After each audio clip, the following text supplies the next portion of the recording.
위기 한국의 근원 반일 종족주의라는 연속 강의의 마지막 시간 30번째입니다. 그동안의 시청과 참여, 댓글에 감사드린다 하는 그런 뜻으로 오늘 시간의 제목을 달아보았습니다. 지난 29회에 걸쳐서 무엇을 했는가라고 쭉 한번 리뷰를 해보았습니다.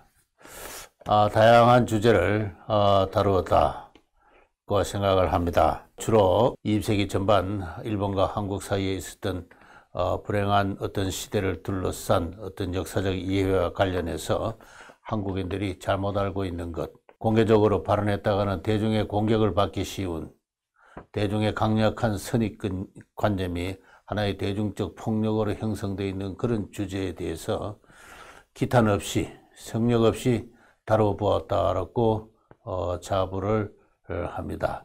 이러한 어떤 기획 강의 자체가 공개적으로 가능했다는 것 자체가 길게 보면은 우리 한국의 지성 수준이, 자유민주주의 수준이, 사상과 학문의 자유가 그만큼 높아져가는 하나의 징표가 아니겠는가, 그렇게 자평해 보기도 합니다.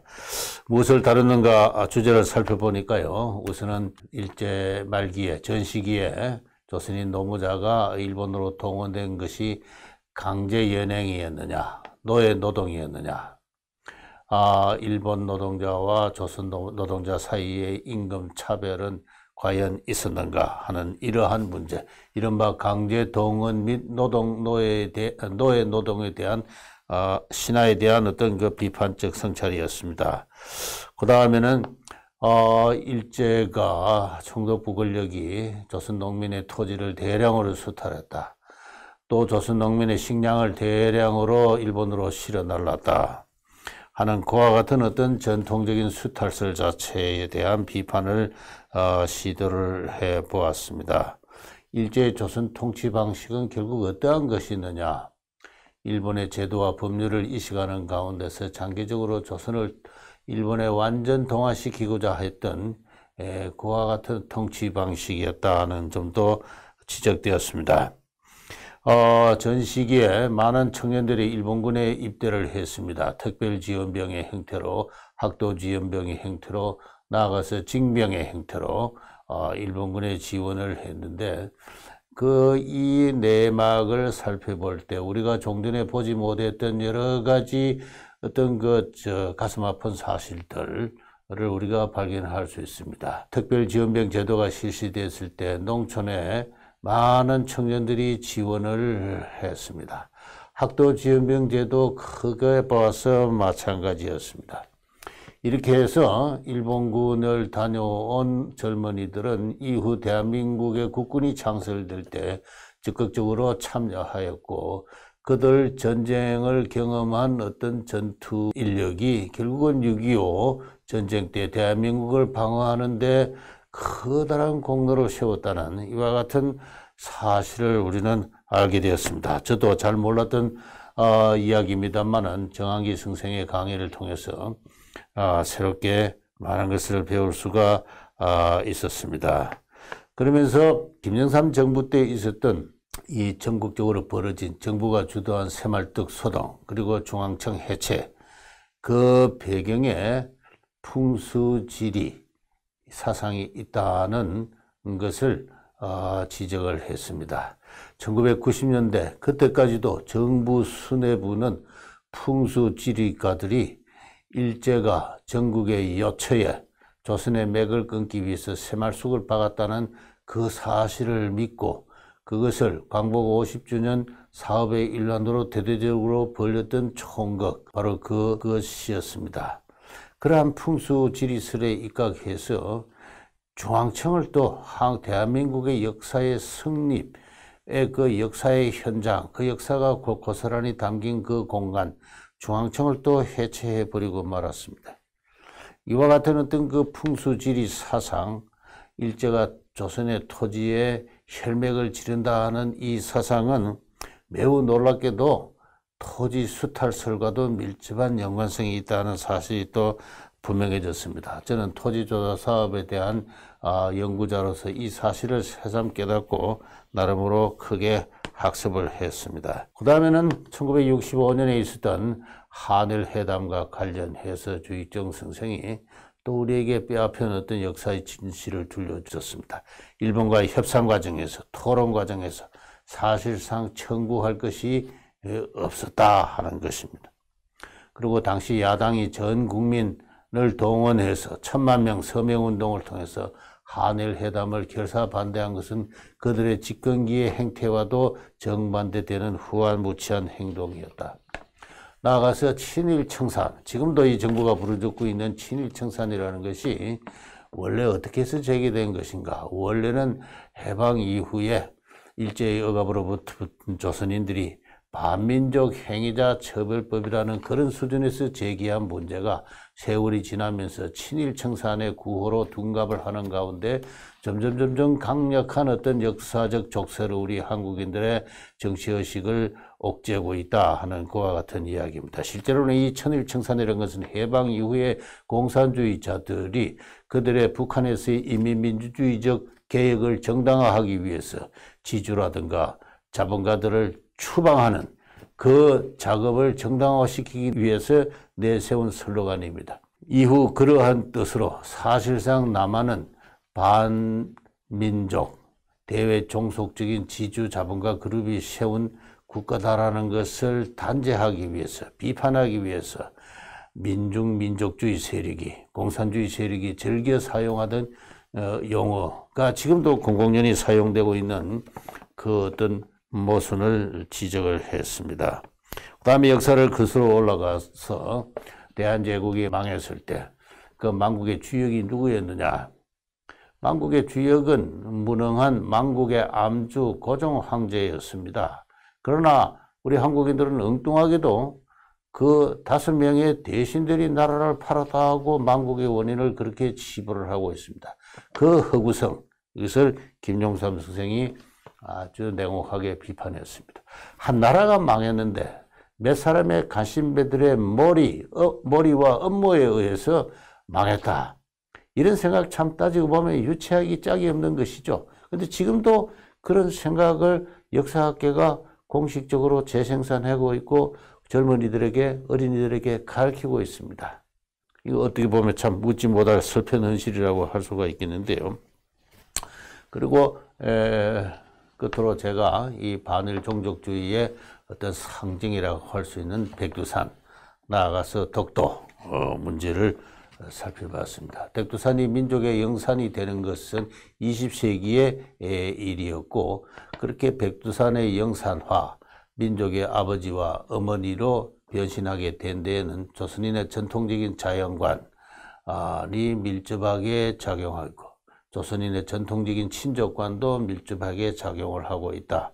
그래서 조선의 전통적인 어떤 그 자연관, 사회관, 인간관이 20세기 들어와서 일제의 지배와 억압을 받는 가운데 새로운 어떤 민족적 상징을 만들어낸 것인데, 그것은 불행하게도 그 속에 어떤 그 개인이라는, 자유로운 개인이라는 요소가 결여되어 있는 관계로 그렇게 해서 성립한 민족의 상징은 곧바로 어떤 마성적인, 전체주의적인, 어떤 자유억압적인 어떤 그와 같은 능력을, 힘을 발휘하고 있는 실정이다 하는 그와 같은 내용이었습니다.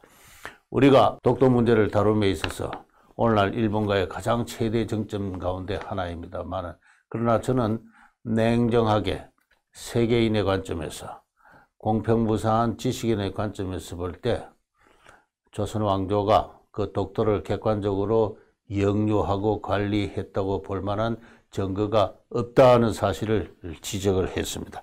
여러 사람이 걱정을 했습니다만은 지금까지 아무런 반론이 나오고 있지 않습니다. 저는 어디까지나 사실 자체를 지적했기 때문에 생산적인 토론이 되기를 오히려 기대하고 기다리는 그와 같은 입장입니다. 어쨌든 이와 같은 여러 가지 그 주제들을 지난 29차례에 걸쳐서 살펴보았습니다. 많은 적지 않은 분들이 저희 강의에 호응을 해 주셨습니다. 뭐 시중에서 널리 지금 유튜브 강의가 이루어지고 있고 한데요. 뭐 3만, 5만, 10만씩 이루어지는 조회수에 비한다면은 저희 이승만 TV의 조회수는 뭐 기껏해야 3천, 5천, 뭐 처음 시작할 때는 만까지도 올라갔습니다만 아주 초라합니다. 그러나 저는 그와 같은 그 조회수의 절대 빈도에 대해서는 별로 개의하지 않습니다. 이 강의는 대단히 진지하게 이루어지는 학술적인 강의였다고 자부를 합니다. 국내 어느 대학에서도 대학원 수준에서 이루어지는 아주 고급의 세미나가 이 기획 강의를 통해서 펼쳐졌다고 생각합니다. 그래서 2,000명, 뭐 5,000명 정도밖에 안 되는 조회수지만은 저는 2,000명 내지 5,000명 정도 되는 대강당에 시민이나 학생이 모여있는 그와 같은 장면을 늘 연상하면서 흥분된 심정으로 강의를 해왔습니다. 몇 분들이 댓글에다 글에 달았습니다만은 비록 느리지만은 저희 강의가 전파한 새로운 지혜, 새로운 위즈덤은 시간이 지나면서 점점 대중 속으로 파고 들어갈 것입니다. 벌써 그러한 조짐이 여러 군데서 나타나고 있다라고 댓글을 달아주신 분이 있습니다. 좌파 매체에서 무슨 친일 선동이라든가 뭐 어떤 얼토당토하는 어떤 종북 선정을 할 때 반론이 올라오는 내용을 들여다보면은 이승만 TV에서 행한 몇 가지 이 강의가 벌써 간접적으로 인용되고 있는 것을 볼 수 있다. 이런 이야기를 댓글에 달아주신 분이 있는데 저는 그런 걸 통해서 큰 어떤 그 보람을 느낍니다. 많은 분들이 저희들 강의에 동감을 표현해 주셨습니다. 그리고 적지 않게 충격을 받았다 이렇게 이야기를 할 수가 있습니다. 나이가 7, 80이 되어서 이제야 뭐 제대로 된 역사를 알게 되어서 뭐 부끄럽기도 하고 다행이다 이런 말씀을 하신 분도 있고요. 우리 역사를 들여다보니 정말 가슴 아프다 그런 이야기도 했습니다. 우리가 지금까지 알아온 모든 것들은 특히 일제시대에 관한 역사는 거의 대부분이 허구다, 쓰레기다. 그것을 유포한 역사학자나 교수 집단도 쓰레기가 아니었느냐 하는 역사가 흙으로 지어지고 날조된다는 점에서 북한과 뭐 다를 바가 있겠느냐 하는 그와 같은 가슴 아픈 성찰의 목소리가 여러분에 의해서 울려졌습니다. 결국은 우리 한국인은 누구인가 하는 그 질문입니다. 당신은 누구인가? 라고 제3자가 물을 때 우리는 어떻게 우리의 자신의 정체성을 규정할 수가 있는가 하는 그러한 어떤 그 물음을 여러분이 제기해 주셨다고 생각합니다. 우리 사회에서는 진지하게 사실과 진실을 이성과 합리로 이해하려고 하는 사람이 너무 적다 이런 지적이 있는데요. 이것은 그대로 사실인 것 같습니다. 지식인이라 하더라도 사실과 진실, 정의를 추구하기보다는 눈치를 보아가면서 세상살이에 적응하는 형태가 몸에 배었다. 역사적으로 쭉 내려온 어떤 생활살이의 전략이 아닌가 하는 그와 같은 그 어떤 저급한 문화를 지적하시는 분들이 대단히 많았던 것 같습니다. 이 강의에 참여하셔서 여러분이 댓글을 달아주셨는데요. 저는 하루하루 또 강의 준비를 하느라 또 이승만 학당에서 벌어지고 있는 교실 강의도 하느라 또 제가 일주일에 한 번씩 신문에 쓰는 칼럼을 쓰느라 또 여러 가지 뭐 다른 어떤 사회적 약속 때문에 일일이 댓글에 제가 응수를 드리지 못한 것 대단히 죄송하게 생각합니다. 몇 분의 댓글들은 제가 보기에는 거의 매일매일 참여해 주시면서 특히 이동연 씨라든가 이명인 씨라든가 몇 분들은 아주 높은 수준의 어떤 지식을 오히려 댓글 강의라고 해야 될까요? 그런 수준으로서 대응을 해 주신 것에 대해서 대단히 감사하게 생각합니다. 너무 많은 분이라 제가 여기서 일일이 다 거명을 해 드릴 수는 없겠습니다만 저는 그 댓글을 보면서도 많은 것을 배웠습니다. 유명한 장준하 선생이 돌베개라는 자기 자전에서 한 이야기가 거짓이라는 것. 이런 것들은 대단히 참, 들어서도 깜짝 놀란 사실입니다만은, 여러분들이 그 참신한 어떤 정보들을 댓글을 통해서 전파해 주셨습니다.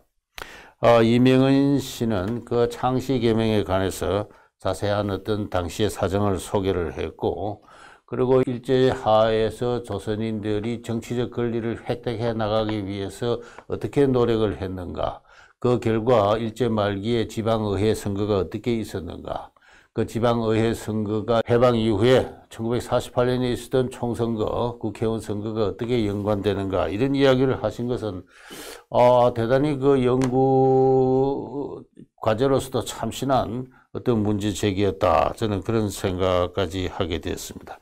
하여튼 이 저희 강의에 참여하셔서 그 댓글을 달아주신 여러분은 이미 상당한 정도로 이 훈련이 되신 분이다 하는 그런 느낌을 받을 정도로 대단히 그 유익한 정보가 많았다는 것을 말씀드리고 싶고요. 그리고 제가 댓글을 쭉 보면서는 역시 보통 사람들에게 전달되는, 전성되어 오는 그 일제시대에 관한 기억은 한국의 역사학계가 공식적으로 생산하고 주입하는 것과는 상당한 거리가 있다는 것을 다시 재확인했습니다. 여러분이 4분 정도가 일제하에서 일본으로 노무자로 가서 열심히 노동하고 저축하고 그렇게 해서 모은 자금으로 고향에 들어와서 땅을 사고 가정경제를 일구고 했던 그와 같은 어떤 그 이야기를 들려주셨습니다. 오늘날 우리 한국인들이 이 일제하의 노무동원에 대해서 아주 그 노예노동의 경험의 기억을 갖게 된 것은 그 자체가 힘들었기 때문입니다. 농촌에 살고 있던 전통사회의 질서 속에 살고 있던 젊은이들이 아무리 젊어서 육체가 건장하다고는 하나 전혀 생활 풍속이 다른 바다 건너 일본에 가서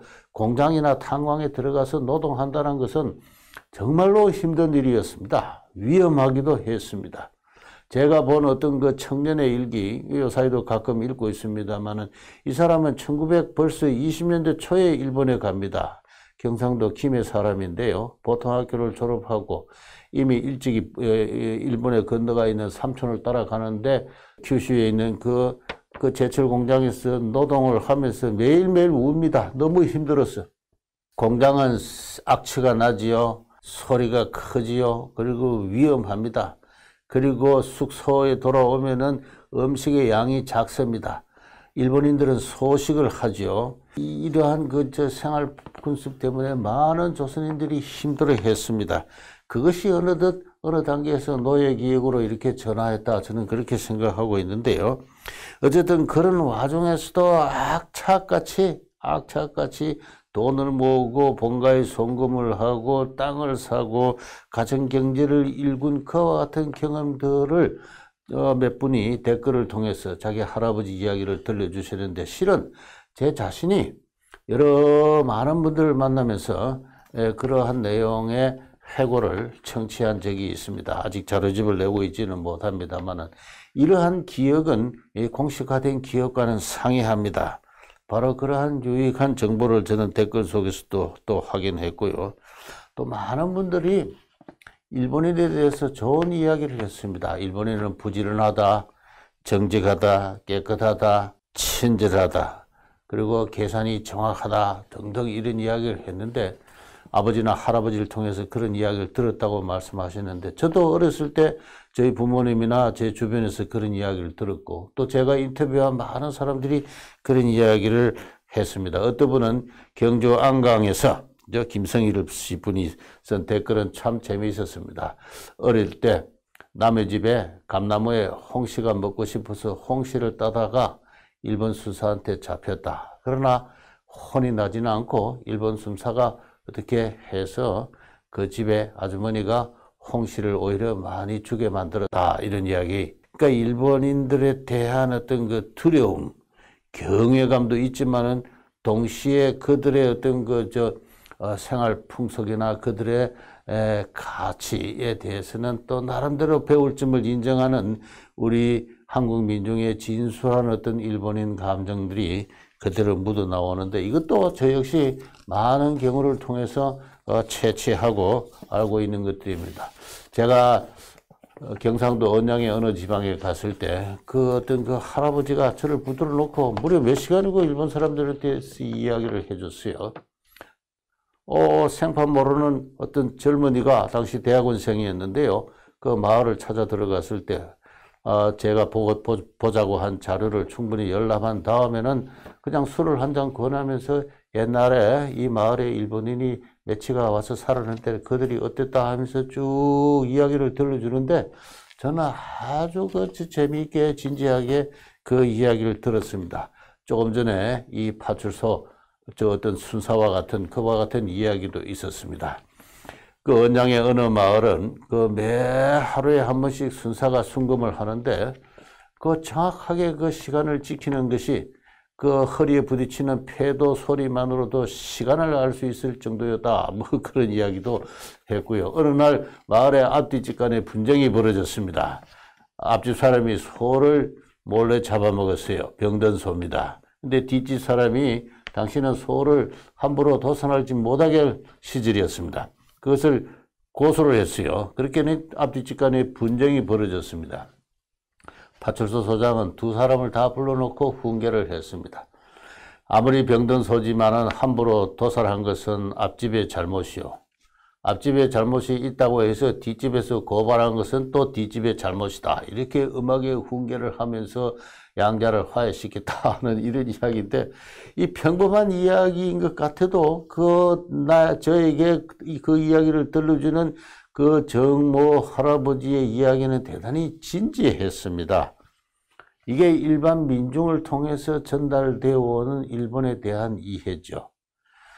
국가나 민족이나 이와 같은 거대 담론, 그 폭력적인 지배로부터 자유로운 원초적인 민중들의 삶에 대한 진실된 가치에 대한 추구, 바로 그것이라고 저는 생각합니다. 이런 것을 기존의 역사학은 다 짓밟아왔다.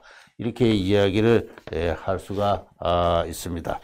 그러한 그 따뜻한 이야기들을 여러 댓글 통해서 확인을 함으로써 저는 이 강의를 기획한 한 사람으로서 나름의 보람을 느꼈습니다. 여러분들이 왜 이런 문제는 다루지 않나 하고 해서 한글 문제라든가 창씨 개명 문제라든가 또는 이승만 대통령을 향한 100년 전쟁이라는 기만의 사기의 어떤 선전 비디오를 왜 비판하지 않느냐, 광주 사태에 대한 입장이 뭐냐, 뭐 이런 등등도 이야기를 해 주셨습니다.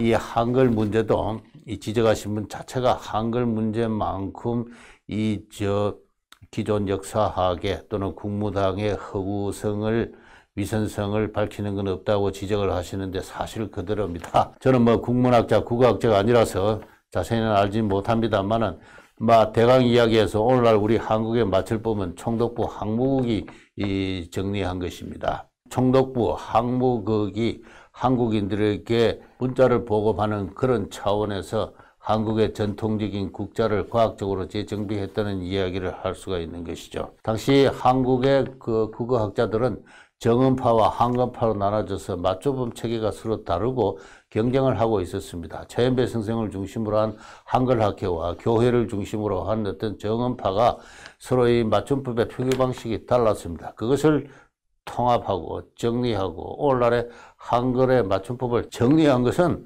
총독부 항무국이라 합니다. 이 국어학자들은 다 아는 이야기예요. 저는 그런 이야기를 듣고 깜짝 놀랐습니다. 총독부 항무국은 최연배 선생의 한글 앞에 입장에 손을 들어주면서 결국은 한글의 맞춤법을 통일하고 교과서를 그렇게 쓰고 함으로써 이 오늘날의 한글을 만들어냈다는 이야기인데요. 뭐 그 정도 이야기, 보다 전문가를 불러서 이야기를 들을 수 있었으면 더 좋았겠다. 그 방면에 전문가를 많이 있는 줄 알고 있습니다.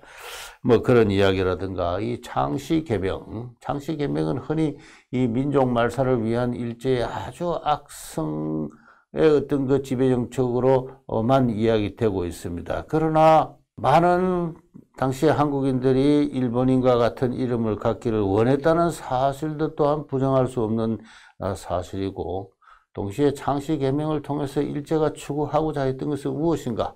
이 창씨개명은 결국 오늘날에는 그렇게 시행되고 있습니다. 오늘날에는 반드시 아버지가 물려준 성이 아니더라도 남녀가 서로 합의해서 새로운 창씨를 할 수가 있습니다.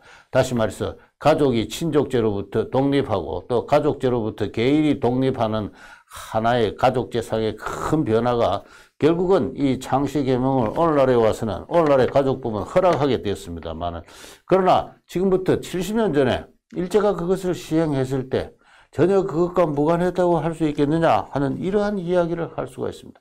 당시에 한국인 법률학자들의 주장이 그러했습니다. 뭐 이런 그 복잡한 현실을 이해하게 되면은 우리가 창씨개명의 이해도, 그 실태도, 그리고 당시에 만들어진 호적을 놓고 우리 한국인들이 어떻게 창씨를 했고 어떻게 개명을 했는가 실태를 살펴보는 것도 대단히 재미있는 연구 과제입니다만, 이번에는 할 수가 없었습니다. 기회가 닿으면은 이승만 대통령을 비판한 백년전쟁이라는 그 프로그램은 별도의 기회에 저희 학당에 주어진 과제이기도 해서 이번에는 다루지 못했습니다만은 다음 언젠가 꼭 한번 다루도록 하겠습니다. 백년전쟁을 기획한, 백년전쟁이라는 악성의 비디오 필름을 만들어서 전국 각급 학교의 정교조 조직을 통해서 배급한 그 사람들은 저는 언사가 좀 지나친지 모르겠습니다만 사악하다라고 그렇게 생각을 합니다. 제가 그 비디오 프로그램을 2번인가 3번인가 보면서 반론의 가치가 없을 정도로 뻔뻔스러운 날조입니다. 그 언사 하나하나에 사악한 의도가 담겨 있습니다. 우리 한국인들이 어떻게 이렇게 잔인한가? 이렇게 사악한가? 스스로 한탄을 자아낼 정도로 그것은 우리의 건국 대통령을 그야말로 부관참시하는 그와 같은 내용이었습니다. 그 대통령이 있기에 이 나라가 세워졌는데 그 공로가 엄연하고 청사에 빛나거늘 동의하지 않지만은 설령 약간의 과거가 있더라도 그렇게 할 수는 없는 법입니다. 우리 한국인들이 어떻게 이렇게 잔혹해졌느냐? 그러한 탄식을 자아내는 그 필름, 나중에 별도의 기회를 통해서 비판해 보도록 하겠습니다.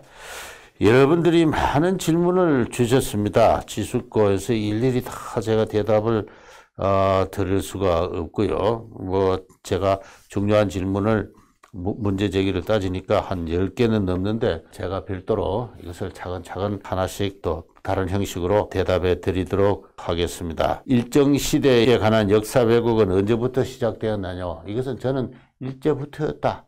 일제시대의 그 지배 자체를 객관적으로 이해할 수 있는 한국인들의 지력 자체에 문제가 있었고 거기서 발생한 자연 발생적인 왜곡은 해방 이후에 정치적으로 정폭되기 시작했고 그리고 1960년대, 65년 이후에 본격적으로 한국의 민족주의가 바람을 일면서 국사교과서에 이것이 쓰여지기 시작을 했고 그리고 민주화 시대 이후에는 아예 정치적 동원, 반일 종족주의가 정치적 동원의 수단으로 되면서 지금까지 강화되어 왔다. 이렇게 이야기를 할 수가 있습니다. 민족주의라는 것에는 좋은 뜻도 있는데 그 민족주의를 악용하고 있기 때문에 그 악용하고 있는 것을 비판을 하면 될 일이지 굳이 종족주의라는 새로운 용어나 개념이 필요할까 하는 그러한 고마운 지적을 하신 분도 있습니다.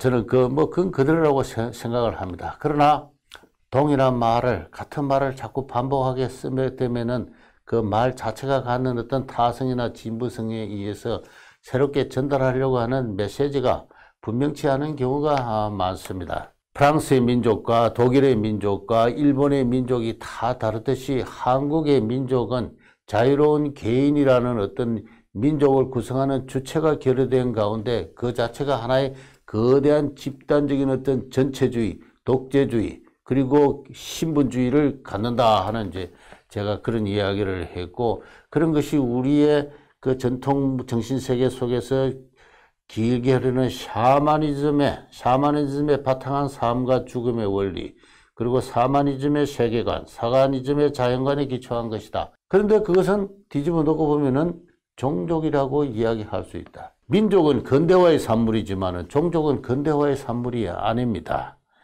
그래서 서구에서 근대 문명의 산물로서 민족이라고 이야기하기에는 여러 가지 결격 사유가 있다는 것을 제가 강조하기 위해서 이 종족주의라는 말을 좀 만들어내서 사용하고 있다는 점을 좀 이해를 해 주시면 고맙게요. 일제의 지배가 여러 가지 유관순, 제암리 방화 사건, 신사참배 등 여러 가지 볼상사나운 어떤 그 유혈 사태를 빚지 않았느냐, 이런 건 어떻게 생각하느냐. 일제의 지배가 진선진미했다고 저는 이야기한 적이 않습니다. 서로 다른 민족끼리 같이 살면서 지배하고 지배받는데 어찌 그런 충돌이 없겠습니까? 그런 충돌이 전혀 없었던 진선진미한 시대라고는 절대 이야기한 적도 없고 또 그렇게 생각해서도 안 될 것입니다. 다만 우리 역사의 통시대적으로 19세기에 비해서 일반 민중들의 그러면은 지배계층에 대한 유혈적인 억압도는 어떠했느냐, 이런 문제도 한번 살펴봐야 되고요. 다른 나라와 비교할 때 어떤 것인가? 영국의 인도 지배에서는 어떠한 대량의 학살 사건이 있었느냐? 거기에 비한다면 일제 조선 지배는 어떠한 수준이었던가? 이러한 그 통시적이면서도 공시적인 어떤 그러한 시각으로 일제 조선 지배의 문제를 바라봐야 되는데, 한 가지 분명한 사실은 시간이 지나면 지날수록 그 지배에 참여하고 동화되는 조선인의 수가, 한국인의 수가 점점 많아졌습니다. 조선 총독부 관리의 절반이 나중엔 조선인이 되었습니다. 관료, 경찰, 공무원, 교사 등. 교사의 경우에는 3분의 2의 수가 넘었습니다. 그리고 조선의 젊은이들이 일본 군인의 장교로서, 나아가서 고급 장교로서 이렇게 출세를 하게 되고, 더구나 39년 단계가 되면은 전국적으로 지방의회, 지방자치제가 실시됩니다. 그래서 조선인의 참정권은 조금씩 확대되고 있었는데, 이런 것도 종래 다른 식민지에서 보지 못한 하나의 특수한 현상이라는 것을 이해를 하실 필요가 있고, 김낙연 교수가 강조한 대로 이 모든 것은 일제의 조선을 완전히 동화시키기 위한 어떤 보다 무서운 어떤 지배, 총체적인 지배, 그 영혼에서까지 침투하는 어떤 지배의 효과였다라고도 이야기를 할 수가 있습니다. 마지막으로 한 가지만 더 하고 이야기를 마치겠습니다. 일본군의 징병을 당하거나 지연병 중에서 사망하거나 부상한 경우에 보험금이나 원호금을 받은 자가 있지 않을까요? 물론 받았습니다. 당시는 군에 가서 사망하거나 부상을 입으면은 그 원호 체계가, 일본 정부가 규정한 원호 체계가 있고, 그 한국인도 일본 국민으로 규정되고 있었기 때문에 어김없이 원호와 보상의 대상이 되었습니다. 해방 이후가 되니까 이게 중단이 된 거죠. 더 이상 일본 국민이 아니기 때문에 중단이 되었습니다. 그러면 부상이나 사망한 사람은 어디서 보상을 받아야 되죠. 그건 개인의 자연권입니다. 그거는 새롭게 성립한 대한민국 정부의 책임이었습니다. 대한민국 정부는 거기에 대한 보상을 뒤늦게 75년이나 되어서 일본에 간 사망자에 대해서 당시 돈으로 30만 원, 당시 베트남 전쟁에서 전사한 사람들에 대한 일시금 위로금이 30만원이었습니다. 그걸 지급하는 것으로 끝을 냈습니다. 부상자에 대해서는 아무런 것도 하지를 않았습니다. 당시 6.25 전쟁 때도 수많은 사망자와 부상자가 있었는데 훨씬 더 많은 수, 그 원호책이라는 게 너무나 보잘것없었습니다. 정부 재정이 빈약한 데다가 인권의 개념이 없었습니다. 그렇게 해서 박정희 정부는 일본군에서 사망한 사람들에 대해서는 약소한 금액으로 그것을 청산을 했고, 부상자에 대해서는 돌아보지를 않았습니다. 이것이 점점 또 문제가 거기서부터 커져가지고 노무현 정부 때 와서 이제 다시 사망자에 대해서는 2천만 원, 그리고 부상자 등에 대해서는 또 별도의 500만 원 이하 뭐 기타 다른 보상을 하게 됐습니다만은, 그러나 이 저항기 선생이 야스쿠니 강의를 통해서 이야기했듯이 돈의 문제는 아닙니다. 당자들은 이미 다 세상에서 죽은 지 오래되고, 심지어는 원호와 보상을 받을 유가족들도 당 세대들은 이미 다 사망을 했을 겁니다. 문제는 명예입니다. 명예. 약간의 돈으로 사후적으로 청산을 했을지 몰라도 그들의 영혼은 아직 돌아오고 있지 못합니다. 이 문제를 어떻게 생각해야 되느냐? 이 문제를 어떻게 처리해야 될 것이냐? 한 개인이 전쟁에서 희생되었을 때 그 식민지 모국의 전쟁에 동원되어서 희생이 되었을 때 그 식민지 청년의 영혼은 어디로 귀속되어야 하느냐 하는 이런 문제가 남아있음을 저항기 선생은 지적을 했습니다. 저는 이 질문을 주신 분은 그 문제까지도 한번 숙고를 해보시는 것도 좋지 않을까, 우리 모두에게 그러한 문제 제기를 한 뜻으로 이해를 하고 있습니다. 예, 이상 종강을 하면서 시청해 주신 여러분께 또 댓글을 달아주신 여러분께 감사의 말씀을 전하면서 이 강의를 마치도록 하겠습니다. 그러나 이 반일 종족주의 강의는 형식적으로는 여기서 마무리되지만 내용적으로는 계속 이어지고 있다는 걸 지난번에 말씀드렸습니다.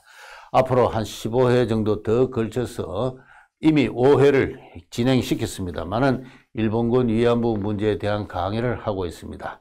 원래 이 일본군 위안부 문제도 이 강의 속에 이어서 하려고 했습니다만은 강의가 너무 늘어지는 통에 일단 한번 정리하는 게 좋겠다 해서 일단 여기서 반일 종족주의 강의는 마무리합니다. 그러나 같은 취지로 일본군 위안부 문제에 대한 강의가 이어지고 있으니까 계속해서 시청해 주시고 참여해 주시면 대단히 감사하겠습니다. 예.